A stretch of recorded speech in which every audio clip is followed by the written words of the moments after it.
Patuloy na kampanya kontra illegal na droga ng PNP. Naglunsad ng Anti-Illegal Drug Awareness ang mga tauhan ng Regional Police Community Affairs and Development Unit 2 sa mga estudyante ng Reyna Mercedes Vocational Industrial School, Isabela. Ang buong detalye hatid ni Patrolwoman Wendy Singson. Bilang bahagi ng pinaigting na kampanya laban sa iligal na droga, matagumpay na isinagawa ang 2 araw na Youth Summit 2025 na may temang Strengthening Youth Advocacy Towards Drug-Free School and Community. Nito lamang ika-24 hanggang ika-25 ng Setyembre ngayong taon sa Reyna Mercedes Vocational and Industrial School, Barangay Talungan, Reyna Mercedes, Isabela.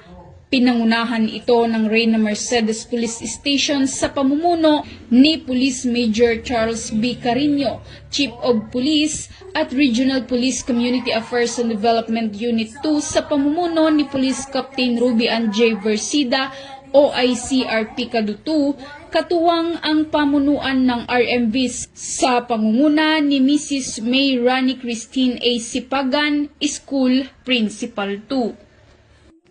Umabot naman sa 1,200 na mag-aaral mula junior at senior high school ang nakibahagi sa nasabing programa.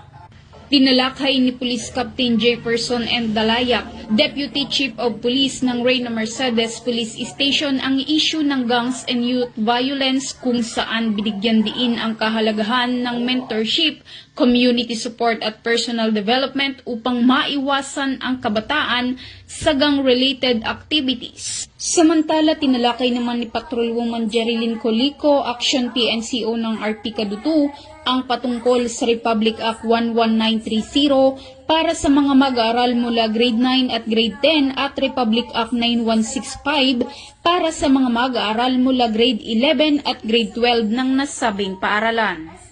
Mahalaga po ito sa ating mga kabataan kasi dahil alam naman po natin na napakaraming involved na ngayon sa mga violence nakikita natin sa mga news. Kaya mahalaga po ito yung ating activity na ginagawa sa mga school para sa ganon ma-educate po yung ating mga kabataan, lalong-lalo na yung mga estudyante po.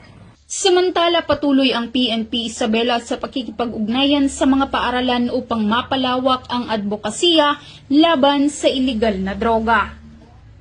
Mula dito sa lalawigan ng Isabela, ako ang inyong Police News Network Correspondent, Patrolwoman Wendy Singson, alagad ng batas, tagataguyod ng Balitang Pulis.